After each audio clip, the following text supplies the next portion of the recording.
Today's guest is Matt Parkin, and you are in for a treat. Yes, it's a guy. So we got some masculine energy going on here, but he is amazing, and I am very excited to bring him to you. He is a ukulele instructor.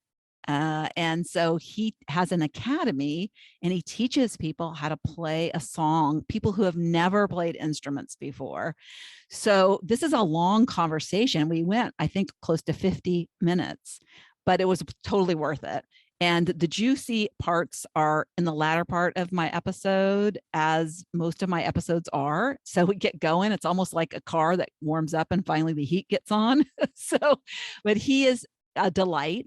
I met him through my business mentorship group. He is a fairly new person to it, and I love because I've been in there for a while, and I mentioned this in the episode, but it's like I'm always meeting new people, and that's one of the reasons I stay in it, because people leave and they come and they go, but I'm a few of us stay in there because it's so valuable, so high value to us, and a lot of it is because of the community that is in there. Such interesting people that are, and a lot of them are later in life people like myself, which Matt qualifies as.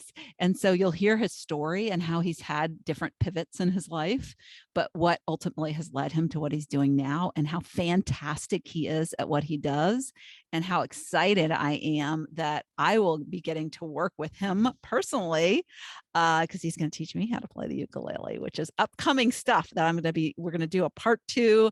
The Lori that is now the ukulele player. So we're going to get to that. But for now, this is part one of the amazing Matt Parkin and how he is lighting up the world with his music, his ukulele music in particular. Welcome to another episode of Not Your Average Lives. And today I have with me Matt Parkin, and he just told me he has a new name for what he does. He's a yuka-preneur. So he is a ukulele instructor, and he is a ukulele academy. So welcome to the program, Matt. Hello there. Hello there. And he also has an accent, so he doesn't live in America. So I love accents. So, and I don't know about my listeners, but I could listen to a British accent all day long. So, yeah. But yeah, so Matt and I met in a business mentorship. I've been in for a while, like I'm going on 4 years there. He's fairly new, and I always love when new people come in. And what he does is so, so cool.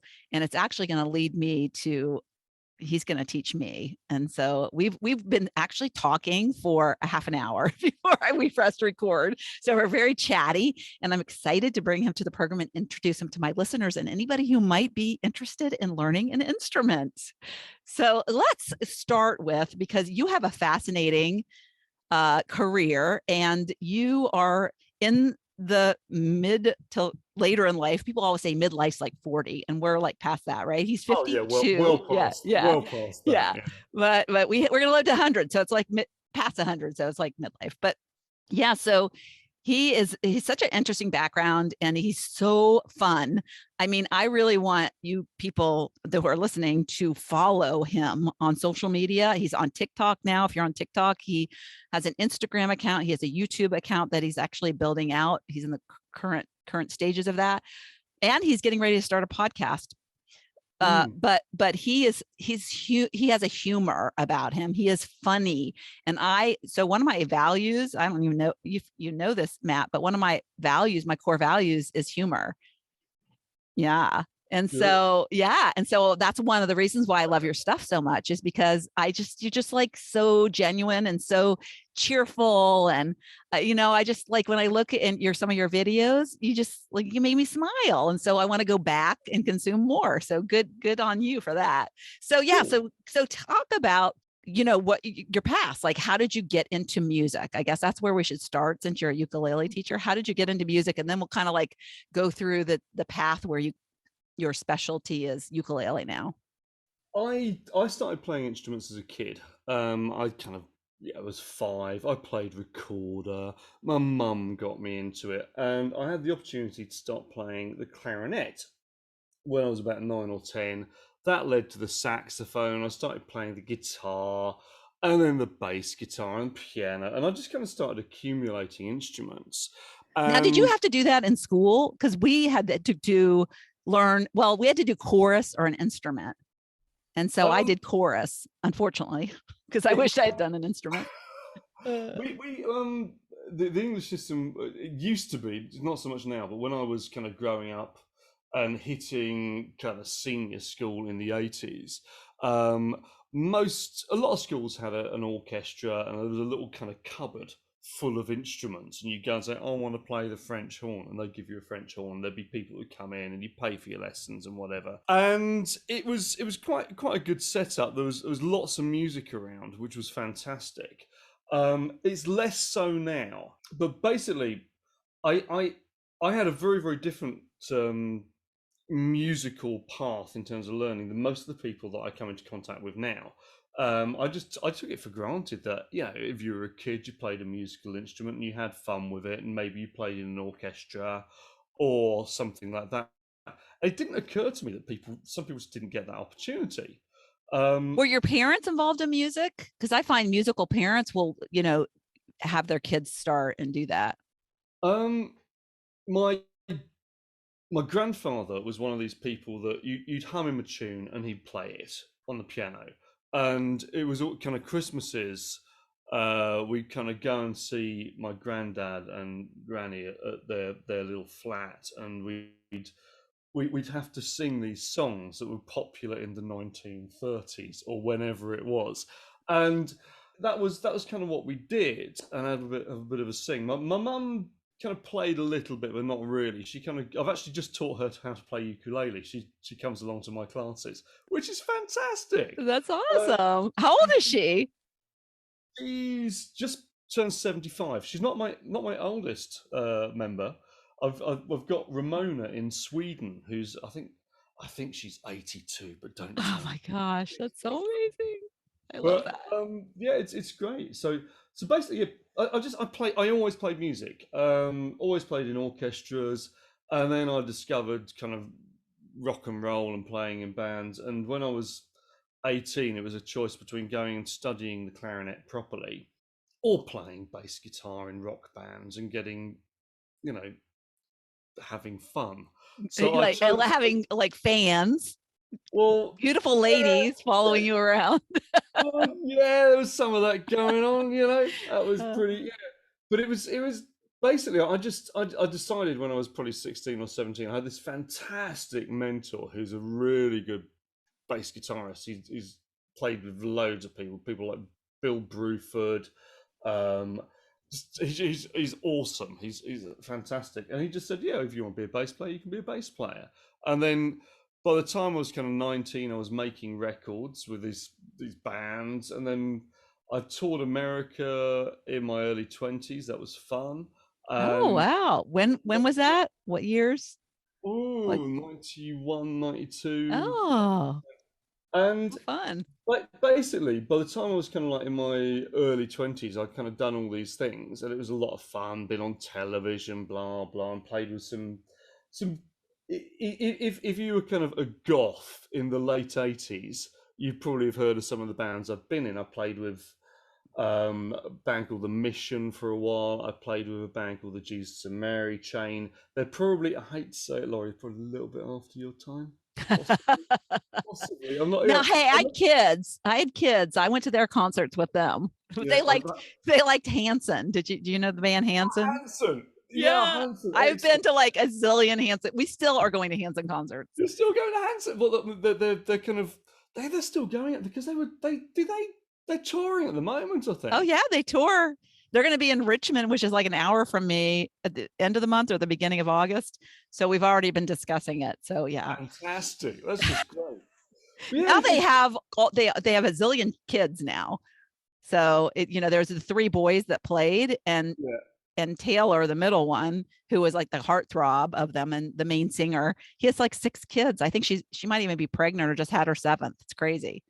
Wow. Do they I play? know. Do they get them Yeah. out on stage? Do Yeah. they get them Yeah. doing Yeah. stuff? Yeah. Wicked. That's I know. great. It's so fun because we go there and it's like the kids, like my oldest daughter's turning 40. this month, which is crazy to think of that.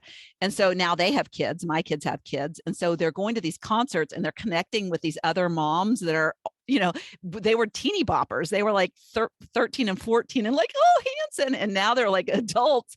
And my oldest daughter has an 11-year-old. She could actually take her. She's the age that my youngest daughter was when they started following Hanson. So it's just like so crazy that this generation of kids that were born in the 80s and followed them are continuing to still follow them. They have quite a fan base. I Yeah. That's one of the things that I went to see a concert last night. I took my youngest son to his first rock concert. We flew back to England, to Bristol, and it's this fat, tiny little venue. It's about 300 capacity, and it's actually an old metal boat called the Thekla. I mean, I think I played there about 30 years ago or something, and it was really interesting seeing the audience because there was kind of my generation, like the old guys who used to be the young guys, and there was loads of people between the age of, I suppose Gabriel is 15 and about sort of 23, 24, and it was wonderful seeing so many different ages within this one concert, all really enjoying that. Yeah, Rain Wolf. If you like blues, rock, punk, noise, Rain Wolf, Reign Wolf. This guy Jordan something. He played the Montreux Jazz Festival when he was about 15.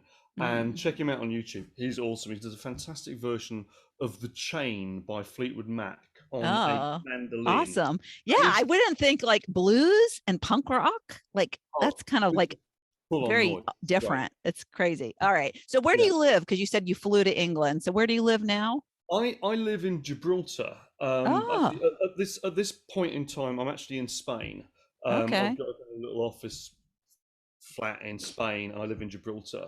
And yeah, I've lived in Andalusia for 18, 17, 18 years. I kind of brought my kids up here, Mm. sort of running around, eating vegetables and jumping in and out of pools, and just not. I don't particularly like England, as in being there. I'm pleased I don't live there anymore. Now, do you speak? Because one of the things that I think is interesting that I learned is that people who can play multiple instruments are also good at multiple languages. Is that true? Um, I I do myself down. I speak better Spanish than I kind of give myself credit for. I used to speak better when I used to be a cabinet maker. I used to do a lot of making furniture and stuff. And when I was working, I had my workshop with guys from the village that I lived in, speaking Spanish all the time. But I'm out of practice at the moment. I could do 6 months living in Granada or somewhere like that and just completely immersing myself again. Yeah, I do more than get by. I can make the old guys in the bar laugh. Yeah. I don't think it's just my dodgy accent, but Yeah. yeah, I Yeah. think I do. I listen, I hear things. If I'm in Portugal, I can kind of understand what's going on within a couple of weeks. Same with Italy. I mean, I'm not a linguist, but I find that I pick things up. Yeah. Yeah. That's so interesting. That's so interesting. All That's right. So let's can I quickly leap in? It was really, really important that I tell you this. oh, what? Really important, right? This is it. A lot of people see learning a musical instrument as being this weird, mystical, strange thing, but it is very much like learning a language. It's when you first start speaking a language and you've not done it before, you're in the middle of a cloud, you can't understand anything, and then slowly, bit by bit, the mist clears. And it's like that learning an instrument. And you start off just playing one note, and slowly it kind of creeps out. And then you learn another instrument, and they're all the same. All instruments are the same. You move your fingers, and the notes change. That's it. Yeah. But And I think the ukulele is more basic, right? Is that why it's just an easy instrument to learn and so you find it's easier to teach people? it is without doubt the easiest instrument to learn the basics of. I can get somebody playing a song in 5 minutes. Um, it's really, really straightforward to just play. But like any instrument, to play it well, yeah, that takes time. I mean, I've got students that have been playing a year and they're really good. But I've also got some other students that are playing a year and they're just chugging through the songs and having fun. It's not about getting good, it's about enjoying it. That's the thing. It's about enjoying it and using music to connect with people. To Yeah. Yeah. Do you have to have a good voice? Because my voice is, I like am tone deaf, I think. I can't you know, carry a tune. I know I could learn because everything's a skill that you can develop, right? yeah. Yeah. It I mean, basically, musicality is it's a muscle. You're training your brain. The more you do, the better you get.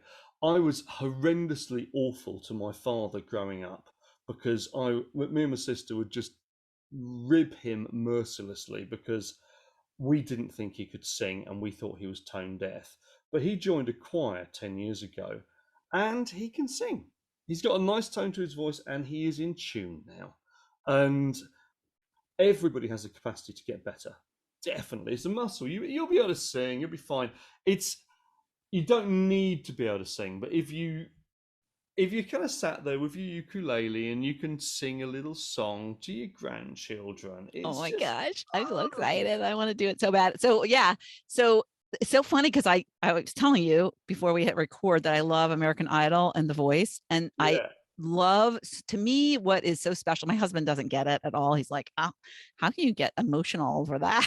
I was like, I so always love there's, yeah, there, I'm like, you're just too much testosterone, I think. I don't know. But when they are in this moment of like connection to the audience, they get lost in like Keith Urban does this. That's one of the things I love about him. If you've ever watched him, I've never been to a concert, but I've watched him on video. He gets lost in the music.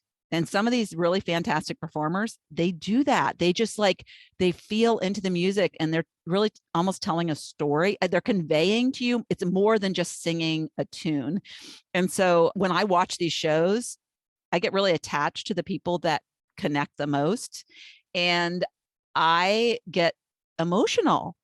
They make me cry sometimes, and it's like ridiculous, but I love it also because, that's one of the things I do is help people find new passion after their kids have left. And so I'm really addicted to people who are passionate about what they're doing. And I see that with music, and I also with dance, when there's these really amazing dancers and they're connecting. And that's another show, So You Think You Can Dance, is on this summer right now. And yeah, it's just amazing. So we were talking about that makes the difference, all the difference, when you're just connecting and emotion. And I guess maybe you can be off key, because sometimes the judges will say, well, that was a little pitchy, and I'm like, what the heck does pitchy mean? I mean, it sounded good to me. Yeah. it's not about perfection. It's not about perfection. It's about enjoying enjoying it. It's about enjoying the process. The thing about an instrument, I mean, I, I say yes, I'll teach you how to play the ukulele, and you'll be able to play the ukulele in 6 weeks. And I get people within 6 weeks the stage where they can play a number of songs and getting to the stage where they can think of a song and have got the skills to go to the internet, find it, and play it so that they can convey that song. But the thing is, the more you get into it, the more you realize it will never end. You never, ever, ever stop learning an instrument, which is wonderful. I mean, I'm never going to stop learning. I learned the ukulele specifically to teach people about music. It's probably my ninth or tenth instrument. I don't play the ukulele. I'm nowhere near as good as these people that play the ukulele, but I'm good at teaching people and getting them enthused about doing it. And it's you never stop learning. You will Mm. never, ever, ever stop learning. Once we get you hooked on playing the ukulele, you'll be there. Yeah. You'll And so be there. where did you learn? I mean, at what point, because I'm hearing a pivot, and I know you wrote about this, but at what point you were in a band, you were building cabinets or furniture, and those are very different things than teaching. So at what point did you transition and think, did you have this feeling of, I want to share what I know? Did you have this feeling of, do you like to see students light up? I mean, teaching is a whole different ball of wax. Yeah. No, definitely. I'd basically I stopped in my kind of late 20s. I stopped playing, professionally, I just didn't want to do it anymore. I knew that I didn't want to be a session musician. I tried to sort out my own band, and I don't think I was good enough at the time. It just didn't happen. I just went, I don't want to do that anymore. And I basically pushed music away and just concentrated on raising my kids, which was great fun. Um, and and I did other things. I had a building company for a bit of renovation company. Then I retrained as a cabinet maker because I like doing things. I mean, there's a lot of similarity between playing an instrument and using tools. You're all the time you're using a tool to do a job. But basically, what happened was I was doing a charity open mic evening that I just organised in Gibraltar, and the head mistress from my kids' school, she came along to those evenings, and she said, Matt, do you fancy coaching the teachers' choir for a performance at the end of the year? We want to surprise the kids. And I went in and coached the teachers' choir. What did we do? We did a song by the Monkeys, and it was great. Ah, I loved them. Davy What was Jones. it? I like Oh, Davy Unbeliever, Jones. Yeah, Unbeliever, yeah. Unbeliever. It was Believer. That was it. And Oh I had, yeah. I'm a believer. I could yeah, leave her if I and I tried. bought, You I know bought. what? I think that's on my playlist on my phone. It's great. It's a fantastic song. It's a brilliant song. Yeah. And I basically it was the end of summer concert. The kids did something. There was a surprise. The teachers got up, and I'd even got them. They did the solo on kazoos. I bought them all kazoos, so they were kind of. Da, da, da. It was just really silly. It was fantastic. But during that process, I'm sure the kids loved it. oh yeah, it was great. It was awesome. It was a load of fun, and basically during that process, a couple of them said, "You should teach. You should come and teach." And then I got a phone call from her literally before the end of the summer break, and she said, "Look, we're going up in age range, and I think you'd be really great to help out, maybe facilitate a few workshops." And literally within 5 minutes of being in a classroom full of kids, I knew I wanted to teach. I was probably 45 at the time, and Oh. I didn't get a degree when I was younger because I went off and just toured with bands. So I went and got a music degree. I did a load of training. I became a teacher, and I haven't looked back. I love. I still occasionally. I don't do any work in schools now regularly, although I did get invited to the end of year party by the teachers at my kids' different school, but same thing. So I mean, I cover for the head of music there when he's ill.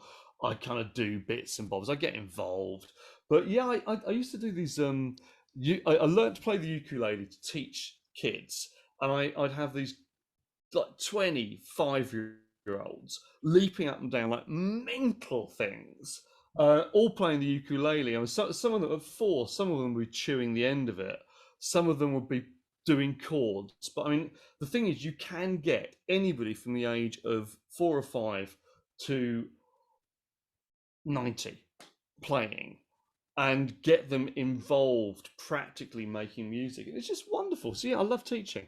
I was just Yeah. bitten by it. I Yeah. just love it. And now teaching adults is weird. I keep finding these little differences between teaching adults and little kids and just the way they approach it.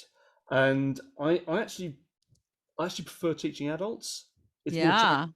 Yeah. Now, Um, do you find that adults have like, and you mentioned about perfection back of what I was going to ask about that because so many of us over the years, we like, oh, well, we're not good enough, right? We're not good enough. So we don't yeah. do things because we think we need to be perfect. And it comes from a lot of like past crap. So how do you help adults overcome this? Like, I have to be perfect or it's okay. I can be messy about it. Do you find that is something that you have to help them through? Yeah, I mean, Kids are like, I'll do it. I can do anything, yeah, right? that's it. I mean, kids will bounce into the classroom. You'll go, right, right, okay. Who can sing? And they'll all go, me, me, me. I can sing. It's fantastic. I mean, you said just a second ago, I can't sing. you know. Oh, Uh, right. Yeah. Yet you That's an can't automated negative see thought that just cropped up exactly, in my head. exactly. And, I mean, we've all got it. We all do it. I mean, you coach people. I coach people. Okay, the mediums are different, but a lot of the basic issues that adults find with learning new stuff are exactly the same. It's like, yeah, am I too old to do this? Will I be able to do this? Will it take me too long? Is somebody going to laugh at me? Do I have to be talented?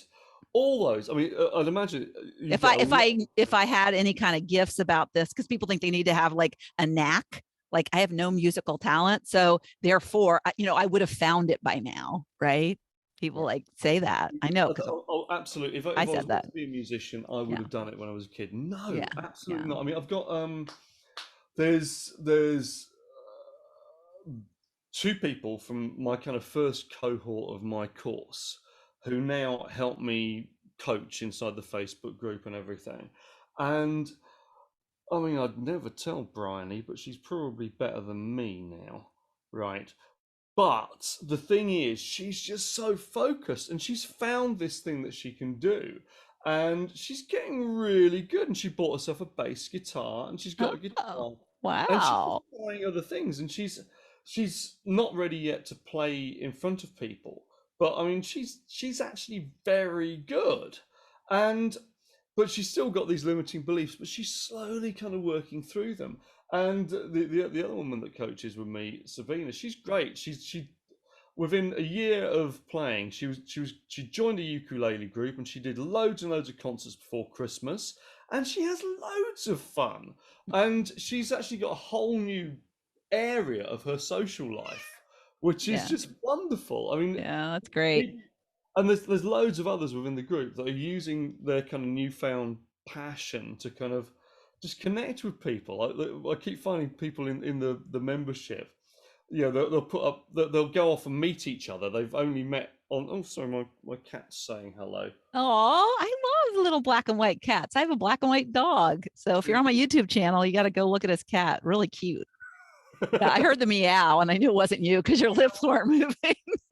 Yeah, it wasn't me. I don't tend to meow on Yeah. podcasts. I So don't I tend have a student story, which is kind to. of fun. That's Oh, ukulele related, cool. and I don't teach ukulele in my program. So it's the second half spark school, so it teaches people to find that spark in their second half.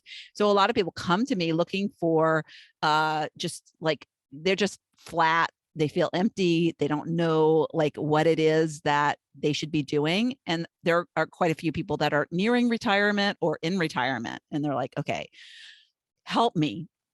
And she was in that place, and she is now with another friend, and I don't know where she learned the ukulele. She might have known it before and just dropped it, or she's learned it since, I don't know. But she and her friend go to nursing homes, and they've given themselves a name, the Yayas, and they go to nursing homes and they volunteer and play music. And it's like, so it has sparked her, and she's doing other things but that was like something that just came from her doing the work inside my program on like, get rid of your limiting beliefs, know that there's the possibilities ahead, and like, what do you love, what do you dream about, blah blah blah. And it's like, yeah, and the ukulele and this little two-person group came out of that. So that's one of the reasons, like, Wonderful. first of all, I have a desire to learn it. And if I have a desire, a lot of my students are very much, they have similar interests. I just think, wouldn't it be cool to be older and show and model, especially our children and grandchildren, that we can do new things? A lot of my people are in that space. I mean, the majority of people in my membership are between sort of 55 and 75. There's a lot of people that, yeah, they're kind of, the kids just left home. What do I do now? I need something creative. And they just yeah, playing an instrument gets them learning again, gets them thinking about being creative and enjoying it, and just brings so much more into their life. And it's just wonderful. It's just Yeah. wonderful things So to. grow. Yeah, one of the things you said in the application for the podcast was that you weren't online before the pandemic, right? Since this whole online, the membership, the academy, like you did stuff kind of face to face before. I didn't. What happened? As soon as lockdown started, I was actually teaching in a school in Marbella, and then I had to start doing all of my classes online, and this was classroom work, and I had some other students that were ukulele, and I was teaching various other instruments I was teaching at the time, and we just started doing this online thing, and I I found it worked better. I found that I was able to using with the kids that were doing practical music learning, if they had access to information on video that they could look at, a mixture of that, printed stuff, and regular kind of catch ups. They were actually achieving probably in 3 months what they'd achieve in a year in terms of their progression. Wow, Um, that's amazing. yeah, it was shocked me, and then basically their parents, bit by bit, I got two or three, four kind of people just go, well, what about us? We actually, our kids are having too much fun. We want some fun, please, Matt. Can you Yeah, help and us? I bet there's this visibility thing too, because when you're in person, it's like you drop the kid off Yeah, versus when they're on video, they're kind of like, "Oh, what's that?" yeah, exactly. Yeah, have you ever taught adults? And I was like, no, but so yeah, when we launched, it was the autumn in between the two lockdowns, and it was to adults. And I think the first time I ran a workshop, I think we had a couple of hundred people, and then the second time there was 500 people, and it's just kind of grown from that. And basically just quickly tell you your listeners how I do it. The promise is that within 3 days, on three kind of like 1 hour sessions, you will get to the stage where you can play. I mean, in the first session, you'll play a song. You'll play two songs in the first session. But by the end of the third session, you will be able to play a song to somebody and them actually recognize what it is. And you have learned the process by which you learn a song. Because the thing is, when you learn an instrument, you don't learn an instrument. Learning the ukulele, that's a big task. How can you possibly learn the ukulele? No, you're learning how to play one song. And once you've learned the process of learning one song, then you can go and learn another song and another song and another song. And slowly your skills build up. But basically the process of learning a song is the same for every single song you learn. You Yeah, break and it down. yeah, and to me, these like kind of like little challenges that we do to introduce people to us and our platform, it's meant to give them a transformation, no matter what that is, Yeah, to have a result, to get an outcome. And the fact that you can do that is crazy, because a lot of people don't think it's possible. So they're like, yeah, really? And people are all worried about time and how much time things will take. So you make it like it's not a lot of time. And I imagine that the whole mindset shifts because of that one experience of learning a song. yeah. That's so great. And let me clarify, this is taking people that have never picked up a ukulele before, have no idea how to tune it, no idea how to hold it or anything. It's from literally getting a box with a ukulele in through the post, pulling it out and going, what do I do with this? To the Yeah. stage where they can, yeah, play happy birthday to their grandchildren over Zoom, for example. My goal is to Or learn that song and to play it, the one you teach in the 3 days, The 3 sessions, I should say, because it doesn't even take a whole day. It's like 3 hours or something. You've got Yeah. homework in Yeah. between though. Okay. Yeah. You have The to practice. practice. You Yeah. got to do Yeah. the Oh, practice. well. Practice makes perfect, but we don't have to go for perfect. But yeah, so I want to play it on live. I want to get on like and say, this is what I did. This is like, oh my gosh. And do you know that I had a ukulele? I think I told you that. I Yeah, you bought a did. ukulele at the local music store and they're cheap. So that's another good thing. It was like $40. And it sat in the corner for like a year. And my husband was like, are you going to do anything with that? And I went to a Christmas party and there was a little group there and they were playing and one of them had a ukulele and I was like, oh, this is a sign. This is a sign I should like pursue it. And it's funny because that little group, what we had hired for my youngest daughter's wedding to play like during the, the happy hour part, the pre-dinner. And I was like, okay, so they were at the wedding, which was, probably 5 or 6 years ago at this time. And now they're here at this party. I need to like, so I made an appointment with the guy and I went to one lesson. And, I think sometimes it's also the connection you have with the person who's teaching you. And he was great, but it wasn't like, I like fun. And it was like, yeah, I had to go home and practice the stuff that wasn't, and I was just like, I think, part of the whole video thing and having a community, you have more accountability. You're more connected Exactly. to this, like, oh, they're doing it. Oh, I said I would do it. I need to do it. So yeah. So I think that whole model is genius. And I It, think like I connect with you. I really like you. So I think it would be fun. it is fun, and it's the fact that within, I mean, obviously we have the kind of the little workshop the way where you've got a definite tangible result and you can see that you might not be, you can see that you're going to make progress, and you know that you will be able to play. And then within 6 weeks, it's quite intensive. But having said that, I mean, intensive, it's not like you're doing, when you start off an instrument, it's 10 minutes practice a day. You don't need more. And I'm really specific about that. You're better off doing less practice than more, and you're better off doing the right practice.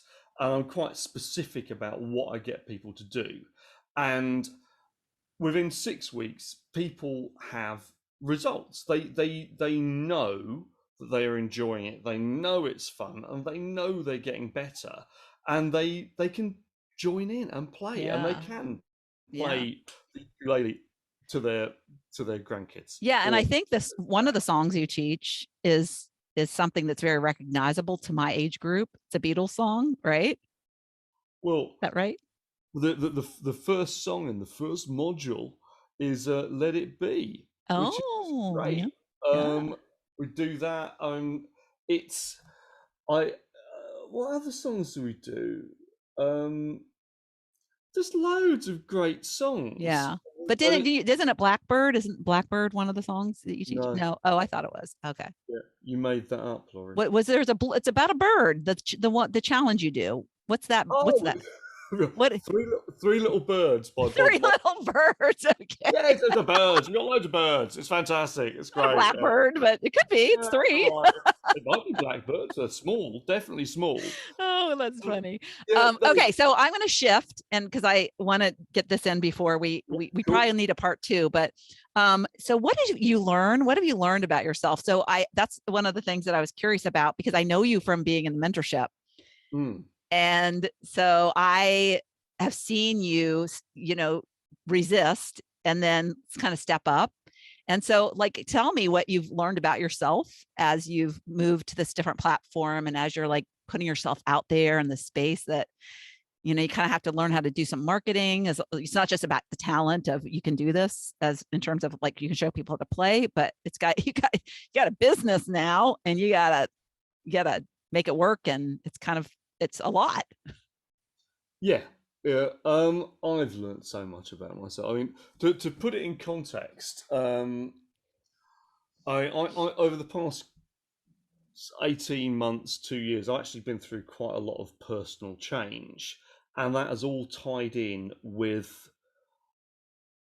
teaching and letting go of a lot of the assumptions that I've made about myself for an awfully long time. Just putting things in context. Basically, I split up with my wife, my partner of 24 years, who's the mother of my three kids, about 18 months ago. It had been on the cards for a while. The kids are older; they weren't surprised. Um, but so basically, I've been while you've kind of known me through the mentorship, I've also been kind of dealing with all that. So Yeah. I've been kind of going through a lot of counselling and just looking at myself. And the thing I think my biggest learn is how I dealt with this business was affected by me inside, and how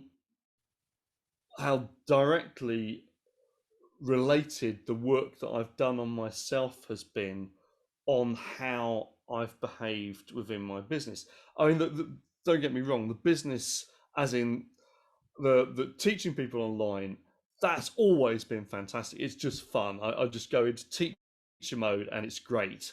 But all the bits around it, yeah, I've learned so much about myself. I mean, for example, the biggest one, um, I because I didn't make it as a rock star in my early 20s, I've spent a large amount of my adult life subconsciously viewing myself as a failure rather than it just being something that I did at one point in my life. And a lot of my friends view me as the guy that almost made it, as in, like, I was playing sort of, playing on telly, playing in big bands. They go to Birmingham NEC to see me play, and, like, 12, 15,000 seaters, kind of big places. And but I viewed myself as a failure, And even then though I've gone. you split, so that's another failure, right? Because Um, yeah, my marriage split after 25 years, 26 on paper, but it's like you frame it as a yeah, failure versus a success of 24, 25 years. A lot of people can't do that. and it is. It's been a lot. There's been a lot of reframing and just Mm-hmm. seeing my life as instead of through the prism of what I've done in my past or what I feel my future should be like. I'm just in the moment. I'm Yeah. just getting to the stage where it's just now. And the thing, and this is something as well, realizing that all the things I was teaching people while they're learning the ukulele, I actually needed to learn myself. Things like what I love about playing an instrument is you have to be within the moment. You are within the moment, because if you make a mistake, you just have to forget about it. That moment in time is gone. You cannot get that moment in time back. You just have to keep on going. You can reflect on that moment in time later. You can make a little mental note. Oh, okay, I need to re-look at that passage there, but the mistake that you made is gone. It's irrelevant. And if you let it impact what you're doing next, then you've made two mistakes for the price of one. Oh, how sensible that was. So, I mean, it's the thing that I keep telling my students is don't worry about making mistakes. Have fun. Be aware of what you might need to do better in the future, work at, but don't worry about making mistakes. And That's so applicable to life. everything. I mean, this is it. A lot of the people that that go through my program, they kind of, think people with PTSD, people with anxiety issues, people that are just getting to the stage where they're having to think about their life and change how they view their life. Um, it helps them because you have to be in the moment. If you're playing an instrument, you just have to be in the moment, and And it's I'm sure that that resonates and they were like, oh my God, yeah, this is more yeah, than just music where this applies. yeah, It's, exactly. yeah. It I went affects to learn the ukulele and golly, gosh darn, my whole mindset shifted. exactly. Yeah, That's cool. it Yeah. is. It is. The whole mindset thing. Also, just the idea that they can suddenly do something that they never thought they could do, Yeah. but they thought they'd missed their chance to learn. and they're getting so much out of it and having such fun while doing it. Well, of It's course, not because some you're the fun guy, and so you're going to attract probably people who like that what fun, and so it's like, oh, fun, yeah. Yeah, and so the other thing too that I thought of when you're describing that, and kind of live in the moment, is that everything that you did prior has led you to where you are. And you wouldn't, if you didn't have that experience, you yeah, couldn't be the teacher that you are. yeah, exactly. I So mean, it's now like a it's gift instead of a failure, right? You can yeah, just, totally. I mean, I'm now looking at it going, oh, I'm really pleased I didn't make it as a rock star because I couldn't do this then, or I mm-hmm. could have done. But it is bizarre how you get to I mean, you must find this as well doing what you're doing. But almost every skill I've picked up in my life is just so applicable to what I'm doing now. It's Mm-hmm. wonderful, you know. Um, I just yeah, you end up where you are. Yeah. Yeah, Yeah. there is a plan. You might not know it, but there is a plan. Yeah. Yeah. It's great. So I know we're going a little bit longer than I normally do, but I love this conversation. And there was a question that, I have when my podcast guests apply to be on the podcast, I ask them for 3 questions that they would like me to ask. And so sometimes, I cover them in the conversation and sometimes they're not. And there's one here that I wanted to ask before we close is, just and we can just touch on it, but I think it's an important topic for my audience, is why creativity is so important for everybody. Because I think this is what happened to me, is that I adopted this mindset of, I am not creative. I don't have a creative bone in my body. That was my thought.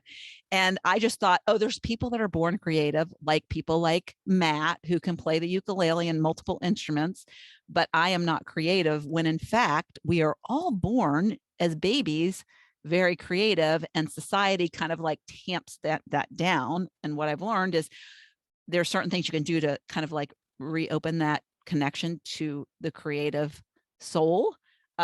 So yeah, I'd love to hear your perspective on the importance of it and what you would say to somebody who says, like, I don't have a creative bone in my body. I've never met anybody that is tone deaf. I've always there are obviously there's degrees of it. Not everybody is born Mozart, right? But everybody has the capacity to improve their musicality. And the thing about creativity, whatever it is, whether it's making a table, playing a song, painting a picture, cooking a meal, sorting out a garden, deciding what wallpaper you want on in your downstairs toilet, right? That's creativity. Picking out a paint color. Picking out paint colors, exactly. Yeah. It's creativity is so important because it's what gives life meaning. It's what fuels the need to go and get the money for the next meal. It's so you can have more than just the basic eat, sleep, reproduce. The creativity is what gives it meaning.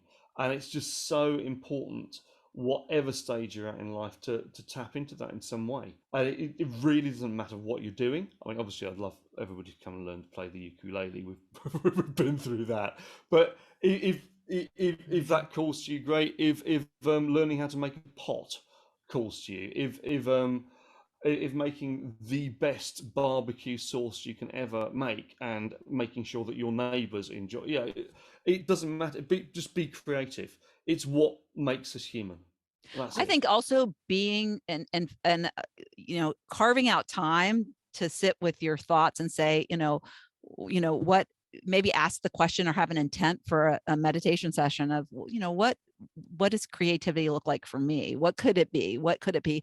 And that like inner voice will drop a thought into your head. And I think doing something that's creative leads you to more fulfillment, what a purpose might be, what something like would lead you to whatever, what is the thing that you're going to do that will spark you, I think. But creativity is kind of I think the source for where the path will lead us. Do you think that?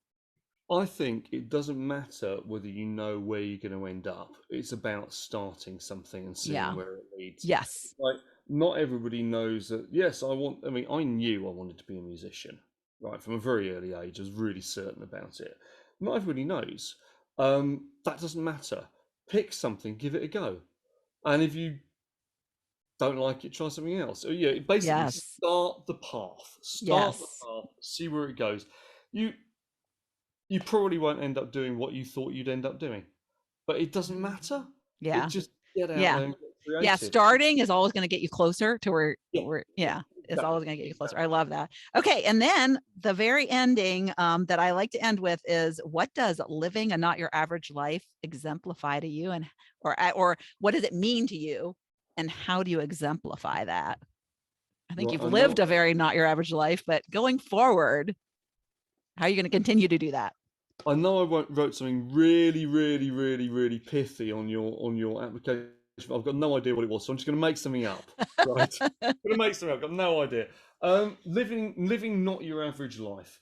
Whenever you say you can't do something, add the word "yet" after it, and see what happens. It's just, don't say no to any opportunity, as long as it's not detrimental to somebody else's life or illegal. or if it's illegal and a lot of fun, then you can consider it. But yeah, just don't say no. Just go out and see what happens. Get that bucket list, tick it off. I love that. Do everything. I'm going to add that into my program. Like, add that, quote by Matt Parkin is this. Yeah. Love that. So I do not know how to play the ukulele yet. Exactly. How's that for an ending? Yeah. And Yeah. we can sort that out, Yeah, we are. We're going to. Well, Cheers. You're going to be on my podcast where I teach people. I know. I'm so excited about that. And so, yeah, so we'll continue the conversation, and maybe I'll have you back and we can get deeper. I will have you back. We'll talk about how I was as a student. Yeah. Cool. We'll talk about like my experience. So we can talk on your podcast, but we can have you back on this one. So thanks so much for being here from all the way in Spain. And I appreciate you, and I can't wait to continue to work with you and expose you to my students. Is that legal? What? Oh, yes. You'll be clothed. You'll be clothed. Okay. Yes. No, that word is the same in both. You know how some things in the UK mean different things, but I guess that means the same thing in America as it does in the UK. Okay, we'll end on that note. So we're going downhill. All right. Bye. Lovely chat. Bye. Yeah, bye. Thank you so much for tuning into the Not Your Average Lives podcast. If you haven't yet, make sure to subscribe on iTunes if you have an Apple device. You can find free resources and learn what else I have going on at the moment that might interest you on my website at notyouraverage.grandma.com. You can also find me on Instagram or Facebook at Not Your Average Grandma. If you liked this episode, it would make my heart so happy if you could leave me a 5-star rating. You can also add a review to let me know what you like about this podcast, which will help spread the word about it to others who need a little midlife inspiration. As always, be you, listen to your inner voice, and focus on reigniting that lost spark so you can start living your own, not your average life.